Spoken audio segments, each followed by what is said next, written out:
आज हम autotrophic nutrition पढ़ेंगे।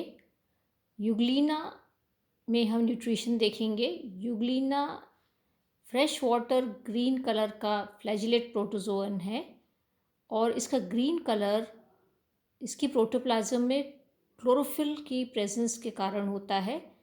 क्लोरोफिल जो होती है वो क्लोरोप्लास्ट या क्रोमेटोफोर्स में पाई जाती है।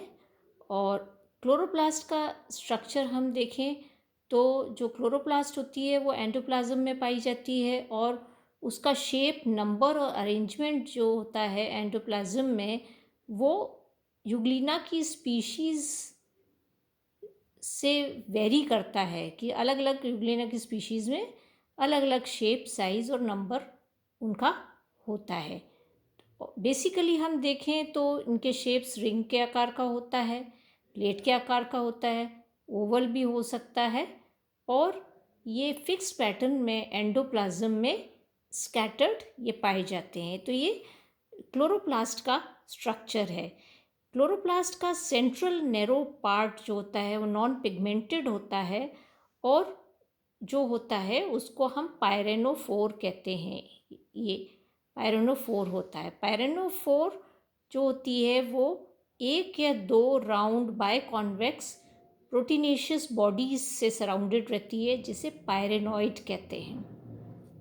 पायरेनॉइड्स कहते हैं। पायरेनॉइड्स के बाहर हेमिस्फेरिकल शीथ लगी हुई होती है जो स्टार्च जैसी कार्बोहाइड्रेट या पॉलीसेकेराइड की बनी होती है जिसे कहते हैं पैरामाइलम।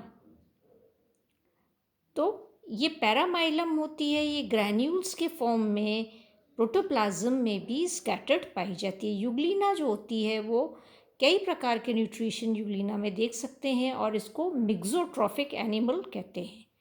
तो जो हम न्यूट्रिशन देखें तो यूग्लिना जो होती है वो हेट्रोट्रॉफिक न्यूट्रिशन यूग्लिना में नहीं पाया जाता, या हम कहें कि होलोजोइक टाइप ऑफ न्यूट्रिशन इसमें नहीं पाया जाता। और इसकी जो साइटोस्टोम और साइटोफेरिंग्स होती है यूग्लिना का, उनका न्यूट्रिशन में कोई रोल नहीं होता है। मेन या प्रिंसिपल टाइप का न्यूट्रिशन जो यूग्लिना में पाया जाता है वो प्लांट लाइक या ऑटोट्रॉफिक या हम कहें होलोफिटिक टाइप ऑफ न्यूट्रिशन होता है।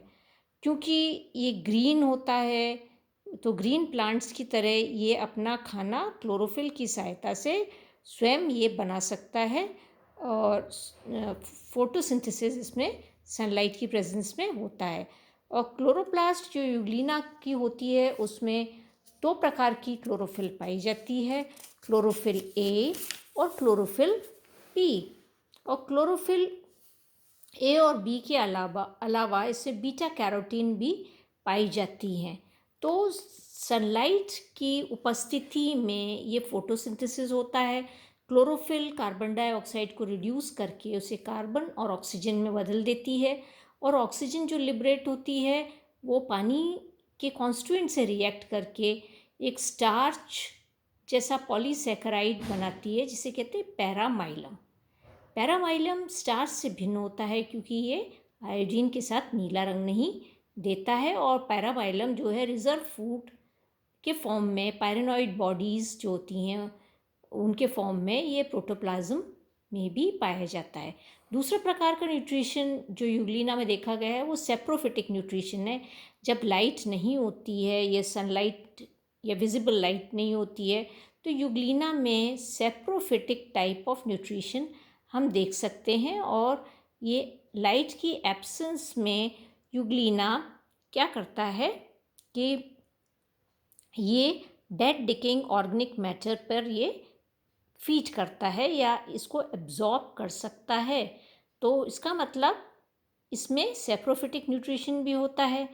और जब यूग्लिना को हम वापस लाइट में रख दें तो दोबारा ऑटोट्रॉफिक टाइप ऑफ न्यूट्रिशन भी ये कर सकता है। फिर तीसरा टाइप का न्यूट्रिशन है पिनोसाइटोसिस। जब बड़े बड़े पार्टिकल्स होते हैं खाने के या माइक्रो ऑर्गेनिजम्स के या प्रोटीन मॉलिक्यूल्स होते हैं तो उनको यूग्लिना पिनोसाइटोसिस के द्वारा, सेल ड्रिंकिंग जिसे कहते हैं, उसके द्वारा ये इंजेस्ट करता है। और पिनोसाइटोसिस जो उसकी रिजर्वायर होती है उसकी बेसल मेम्ब्रेन पर एक छोटा सा फूड वैक्यूल बन जाता है। जो पार्टिकल होता है फूड पार्टिकल, वो छोटे से एक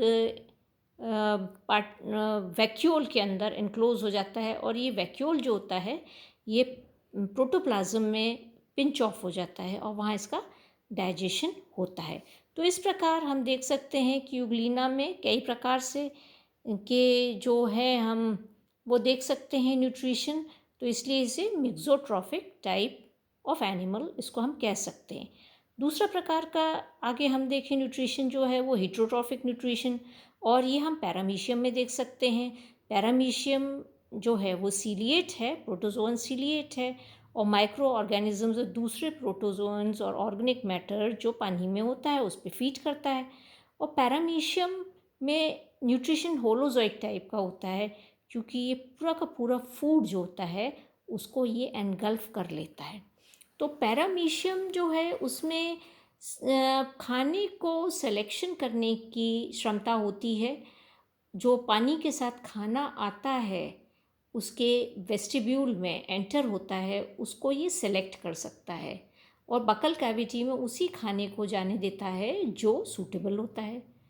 तो फीडिंग अपैरेटस इसका हम देखें, फीडिंग कैसी होती है, तो इसके फीडिंग अपैरेटस हम देखें तो फीडिंग अपैरेटस में इसके पेरिस्टोम होता है, पेरिस्टोम वेस्टिब्यूल होता है, बकल कैविटी होती है, साइटोस्टोम होता है, साइटोफेरिंग्स होता है, साइटोपाइज या साइटोट्रॉक्ट होता है।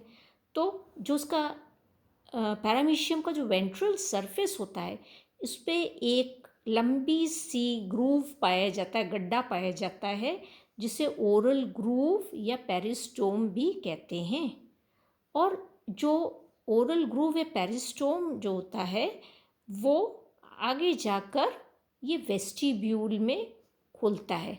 वेस्टिब्यूल जो होती है फनल लाइक स्ट्रक्चर होता है वेस्टिब्यूल, जिसमें ये खुलता है। वेस्टिब्यूल जो होती है वो आगे जाकर बकल कैविटी में खुलती है, ये बकल कैविटी है इसकी, और बकल कैविटी आगे जाकर साइटोफेरिंग्स में खुलती है। और जो बकल कैविटी और साइटोफेरिंग्स का जंक्शन होता है वहाँ पर सेल माउथ या साइटोस्टोम यहाँ पर प्रेजेंट होता है। वो साइटोस्टोम खुलता है फेरिंग्स में, साइटोफेरिंग्स में, और साइटोफेरिंग्स बाद में जाकर कहाँ खुलता है, ये खुलता है साइटोपाइज। ये जो वेस्ट मटेरियल जो होता है वो डिस्चार्ज होता है साइटोपाइज या सेल एनस से, जो पेलिकल पर एनिमल के प्रेजेंट होता है।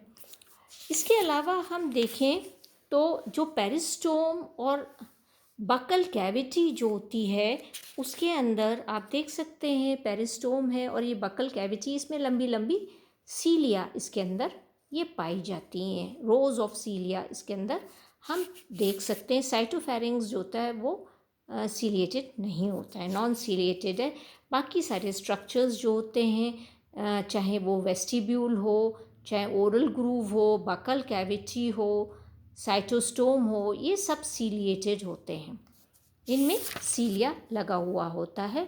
तो जो बकल कैविटी और वेस्टिब्यूल का जो जंक्शन होता है, ये वेस्टिब्यूल है और ये बकल कैविटी है, इसका जो जंक्शन होता है इस पर फ्यूज्ड सीलिया लगी हुई होती हैं, रोज ऑफ फ्यूज सीलिया।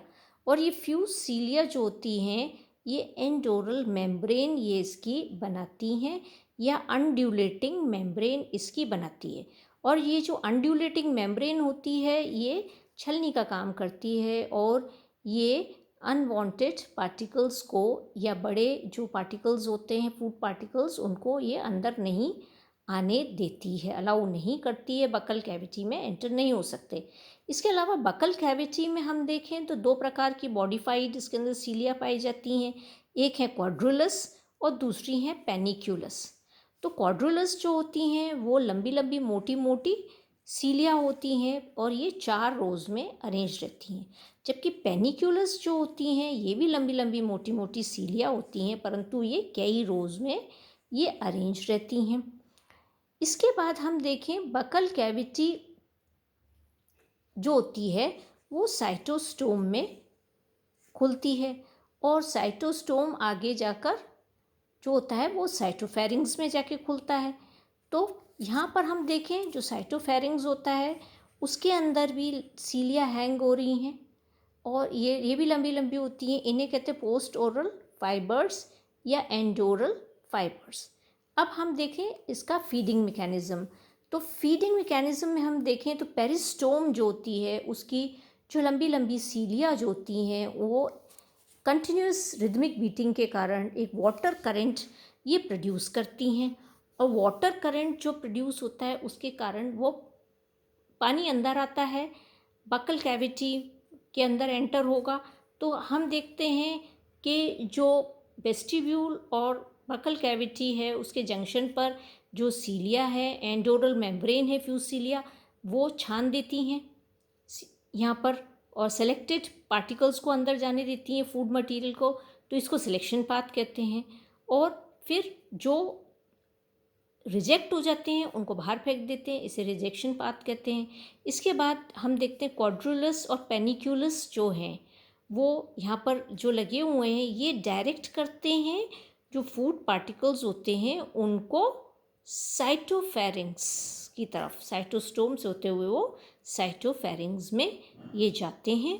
और साइटोफेरिंग्स में आप देखें तो उसके टर्मिनल एंड पे ये हैंग हो रही हैं ये एंडोरल फाइबर्स। तो ये एंडोरल फाइबर्स क्या करते हैं, उस फूड को पानी के साथ एक छोटे से फूड वैक्यूल में पिंच आउट कर देते हैं, पिंच ऑफ कर देते हैं।